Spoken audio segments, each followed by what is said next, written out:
Hi, everybody. I'm Sarah Bernard, and I'm here with Ben Rhodes, Deputy National Security Advisor for Strategic Communications at the White House. A few minutes ago, President Obama addressed the nation from the Oval Office regarding the end of U.S. combat operations in Iraq. And all day, we've been collecting questions from the public about Iraq. So thousands of people have contributed questions and voted up their favorites on YouTube. You can actually go to YouTube right now and see the questions that have been submitted. Even vote up ones that you think should be more popular. So what we're going to do is we're going to spend the next 20 minutes or so answering as many as we can from the list that you, the public, have decided were the most interesting and most important about Iraq. So why don't we jump into it? Great. So Ben, first question is coming from Ted the Librarian in Chicago, Illinois. Are there still U.S. military bases in Iraq? If so, how long will U.S. troops still be in Iraq? And when will all of the troops leave? Great. Well, thanks everybody for submitting questions, first of all. And thanks, Sarah, for hosting this. It's a great question, Ted. Just to put things in perspective, when this administration took office, there were nearly 150,000 U.S. troops in Iraq. As part of the responsible drawdown that the president announced in February 2009, we have since removed nearly 100,000 U.S. troops from Iraq over the course of the last 18 months. So this has been an extraordinary redeployment of our military men and women out of Iraq over the course of the last 18 months that has gotten that number down from about 150 to under 50,000 U.S. troops who are in Iraq today. You mentioned bases. We've also transferred hundreds of bases. We had basically set up bases around the country. We've closed or transferred hundreds of those bases to the Iraqis. What remains in Iraq today is roughly or under 50,000 U.S. troops. Now, the mission, as the president said tonight, has changed. In the past, the United States had responsibility for security in Iraq. What we've done over time is gradually transition that to an Iraqi lead. And today, what we've done is formally end the United States combat mission in Iraq. Now, the Iraqi security forces have lead responsibility for securing their country going forward. The troops that remain today are going to perform some distinct functions over the next several months. First of all, they're going to continue to advise and assist Iraqi security forces. We've trained the Iraqi security forces and equipped them. And that training, that advising is going to continue even as Iraqi security forces are the ones that have responsibility for securing the country. There's also going to be the ability of our forces to support Iraqis as they carry out counterterrorism missions. And this is important. The Iraqis will be in the lead. We've seen, for instance, in recent months, targeted counterterrorism operations that take out leaders of al-Qaeda in Iraq, which is the main terrorist organization there that continues to try to set off bombs. The Iraqis will be in the lead in those operations, but we'll have the capability of supporting them with our forces that are there. However, over the course of the next year and a half, we will continue to move our troops out of Iraq. We have an agreement with the Iraqi government that was reached in 2008 to remove all U.S. troops from Iraq by the end of 2011, by the end of next year. So based on that agreement, we're planning to draw down from the 50,000 that are a transitional training and advising force right now, down to 0 at the end of 2011, at which point there won't be U.S. troops in Iraq. Thank you. Let me ask you a question that probably pertains to after 2011. This is coming from DJ in Massachusetts. If Iraq descends into chaos and violence again, what will be the U.S. response? Well, what's happened over the course of the last several years is that the incidences of violence in Iraq have continued to go down. The levels of violence in 2009 were less than in 2008. The levels of violence in 2008 were less than in 2007. So there's been this steady trajectory to the point that now incidences of violence are at record lows over the course of the last several months since the war began. That doesn't mean, though, that there's still not violence in Iraq. There is. We see occasionally terrorist attacks against the Iraqi people. However, we believe that the Iraqi security forces have demonstrated the capability to hold these security gains that have been made over the last months and years as they move into the lead. So we believe that there's not going to be a vacuum in terms of providing security because the over 600,000 Iraqi security forces who are there have that capability. Now, it's still important for work to be done in Iraq, both in terms of those security forces continuing to get better, but also in terms of the Iraqis forming a government and resolving their outstanding political issues. We're confident that Iraq won't descend into chaos. However, this transitional force that continues to advise and equip Iraqi security forces is there to support the Iraqi security forces and the Iraqi government.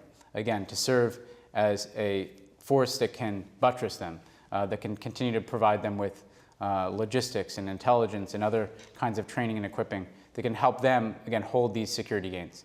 So we don't anticipate the scenario you outlined, but we also have built in to our strategy this buffer period of time, this transitional period of time, where our troops are there to serve as support for the Iraqis as they continue to hold these security gains down. And again, that allows us to go on a counterterrorism mission. If the Iraqis need our support to target an al-Qaeda and Iraq leader, we believe that we have the force necessary to support them in that effort. Similarly, we'll continue to strengthen our civilian engagement within Iraq, because what's so important now is that the Iraqis will continue to build their civilian institutions and continue to resolve their problems. And really the purpose of our strategy is to leave Iraq in a place where they can manage their own challenges and they can manage their own security. And we're confident, frankly, that they can do that, and that if there are outbreaks of violence, the Iraqi security forces can do that. And that's really what the president was talking about tonight, a transition from the United States having responsibility for security to Iraqis. And we're confident that we can support them as they do so and sustain those gains even as Iraq faces enduring challenges. Next question is coming from SDWW in Portland, Oregon. He notes that President Bush indicated that the cost of this war would be paid by oil revenues from a liberated Iraq. How much has been received, and what are the plans to recover our costs? It's a good question, and Portland is one of my favorite cities, I'll just say. Hope to get out there sometime soon. But it's a good question, and clearly Iraq's oil revenues did not pay for the cost of the war. I think there were some overly optimistic scenarios that were put forward before the war. The war has already cost American taxpayers well over roughly $750 billion. So that's money that we spend in Iraq. And part of what the president was saying tonight is that one of the reasons to wind down the war in Iraq is because we need to start reinvesting those resources here at home. That there's a huge cost to fighting these wars. And we believe that ending the war is in Iraq's interest, because Iraq ultimately needs to be responsible for its own country and their own security. But part of what we're trying to do is to draw down the amount of resources that we're committing to Iraq and focus, again, those resources on other national security priorities and on our economy here at home. As it relates to oil revenues, that's part of what this transition is, that we're pressing the Iraqis, again, to execute their own budgets, to pay their own way, to pay for their own basic services, and they've begun to do that. And in fact, we've seen some of those oil revenues that you mentioned come online, and they serve as a primary source of revenue for the Iraqi government. So it won't recover the cost of the war, but it will fund a lot of the efforts of the Iraqi government going forward. And that's, again, part of this transition, where the Iraqis are going to be picking up the bill for their own security, for their own governance. We'll be there as a partner. We'll continue to be engaged with Iraq. We'll continue to support them. Our experts, our civilian diplomats will continue to advise Iraqi ministries about strengthening their capacity. But based on those oil revenues and the Iraqi economy, we believe that the Iraqi government can now increasingly take full responsibility for, again, governing and securing their own country. Thank you. Before I get to the next question, I'd just like to say, for anyone just joining now, we're taking questions that you're giving to us. It's not too late. If you're online, go to youtube.com/White House. Submit your question. We're picking from the most popular to ask Ben Rhodes right now. It's not too late. Next question is about contractors.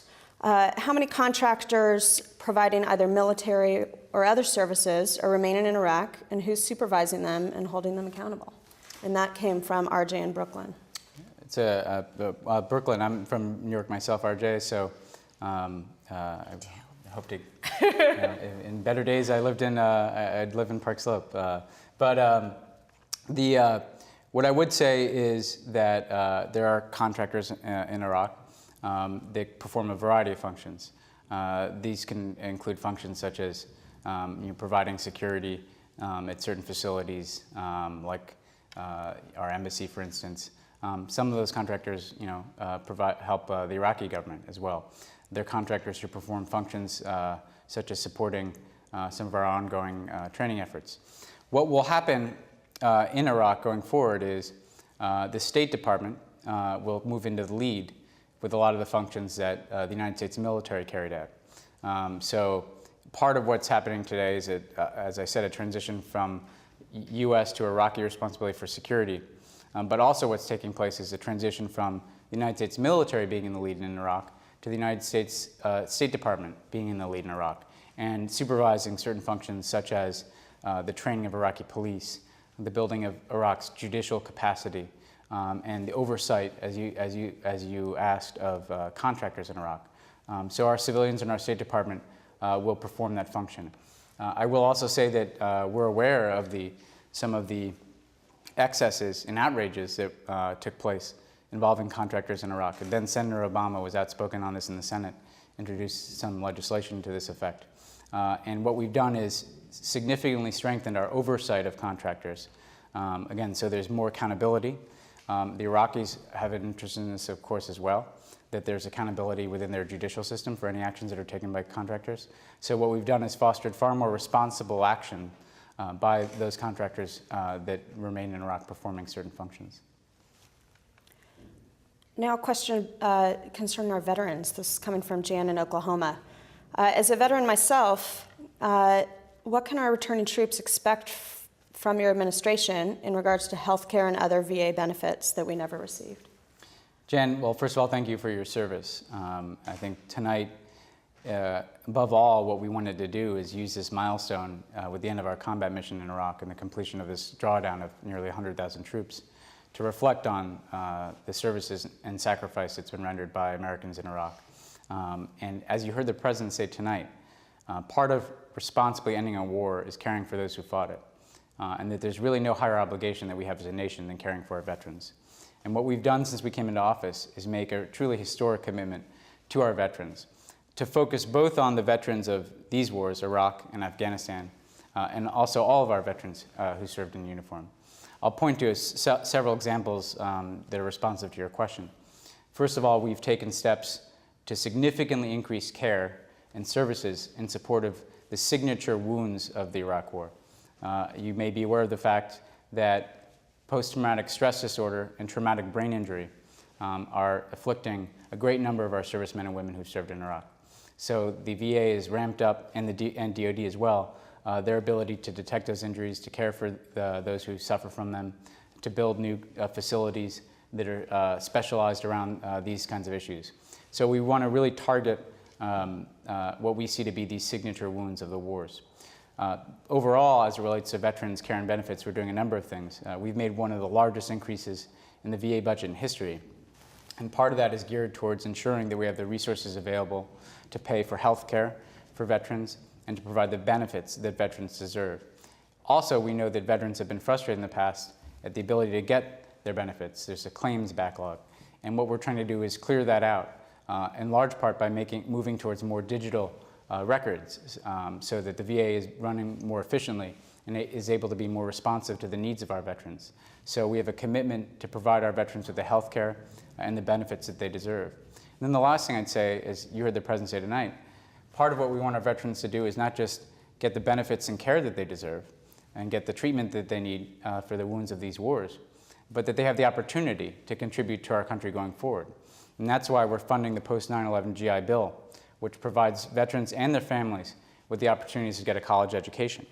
And we want to take steps to make sure that veterans get the education they need, the skills training they need, and get to the front of the line in certain respects in terms of seeking employment, so that veterans can truly take the lead in building our economy and building our country, just as they have inspired us in this war. So it's something that we're deeply committed to here, and we'll constantly strive to do better. And we have a really outstanding Secretary of the VA, and General Eric Shinseki, who's deeply committed to this, a Vietnam veteran himself, who cares very deeply about our veterans.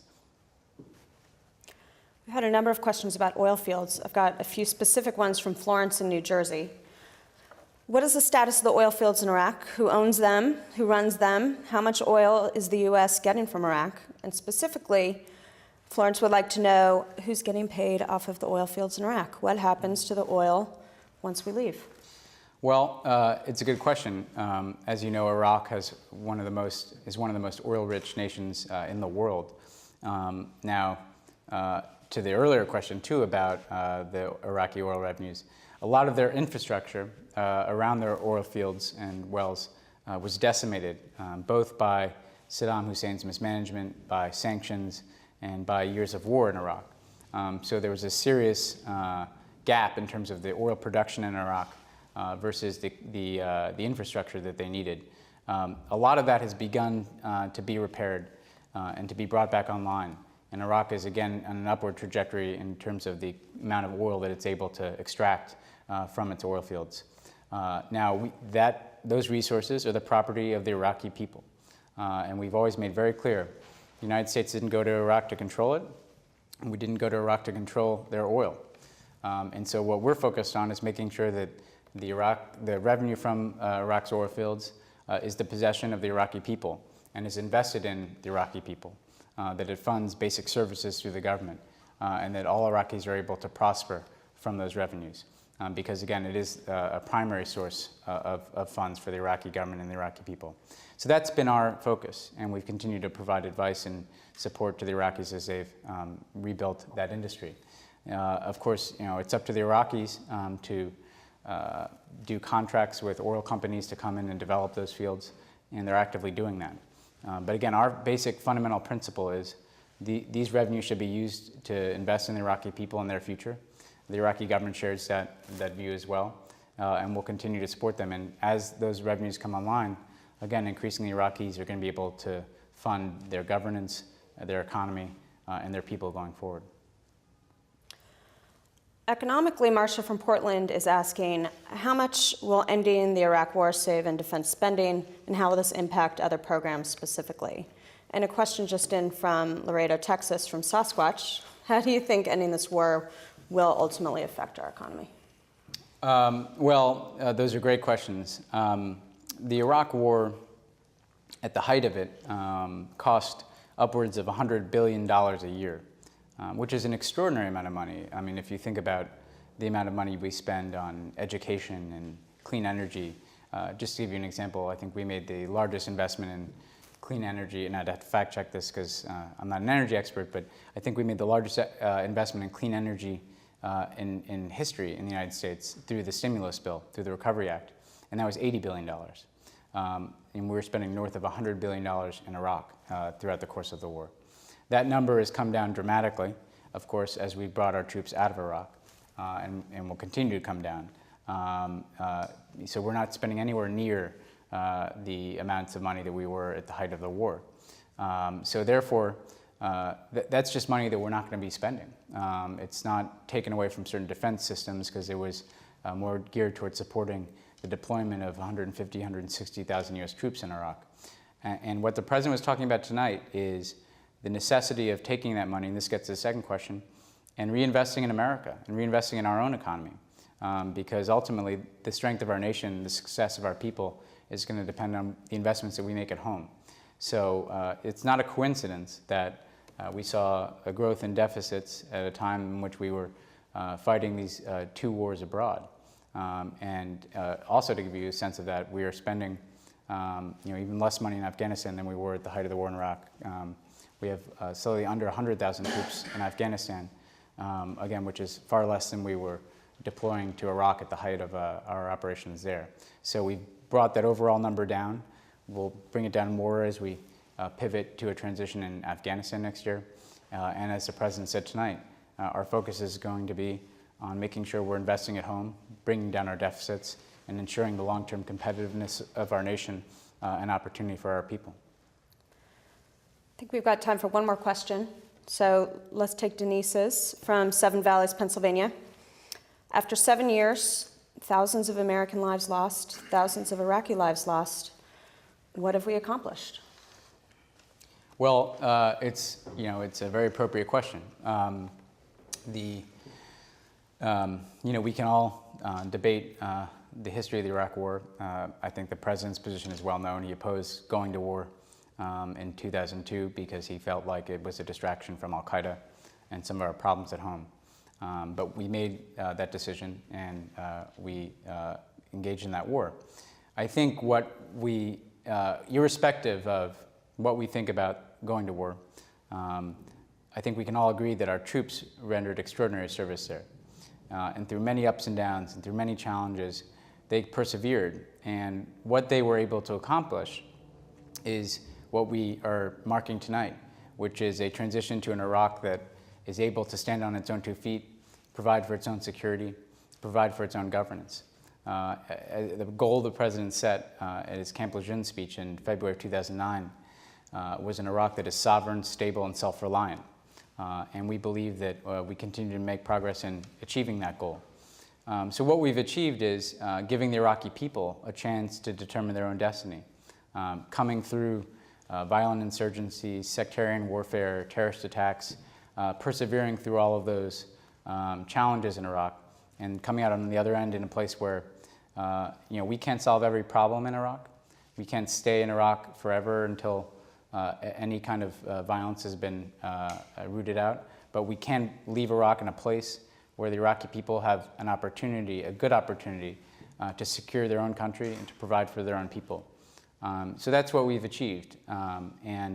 Again, I think what we can all agree on, even if we have disagreements about the decision to go to war, is that our troops and civilians too in Iraq have rendered extraordinary service in doing that. And I'll just say, since it's the end, it's the decision tonight is very important to the president because this was a fundamental commitment of his in the Senate as a candidate for president, that to end the war in Iraq, we needed to transition our troops out and leave the Iraqis in charge of their own affairs, in charge of their own security. And that was necessary for Iraq, because if Iraq was going to solve its problems and truly move forward as a sovereign nation, they needed to move into the lead for responsibility for securing their country. And that's what we've done. And we also, though, felt like it was essential to end the Iraq War to address some of these other challenges, some of which we've talked about tonight, whether it's redeploying some of those resources so that we're more focused on al-Qaeda, which poses the most direct threat to the United States, or reinvesting some of those resources over time in our own economy. Because frankly, the strength of our nation, both our national security and the prosperity of our people, is going to depend on that long-term competitiveness, whether people can get a good education, whether we're leading the world in clean energy, whether we're creating the kind of economy that can create jobs for our people and truly lead the world again. So that's what we're focused on, and I feel like that's the progress that's been made tonight. It's a milestone. It's not the end of the road in terms of our support for Iraq, but it's an important opportunity to reflect on, again, what we've been able to do, what our troops have been able to do, and the opportunities that exist for our nation going forward as we wind down this war. Well, thank you. I'd just like to wrap up with a few thank yous. First, obviously, to Ben Rhodes for taking the time to be with us tonight. Also to Google Moderator and YouTube, who made it possible for us to do the program today. I want to thank you for submitting your questions and for watching the program. And if you have a few moments, I'd like to encourage you to take a moment to thank the troops for their service in Iraq. You can go to whitehouse.gov/salute to learn a little bit more about how you can participate and thank the troops. And then a little service announcement. If you missed any of the President's address or any of this Q&A, we'll have it online tomorrow on whitehouse.gov. Take a look. Thanks for tuning in. Have a good night, and we look forward to continuing the dialogue. Bye. Thank you.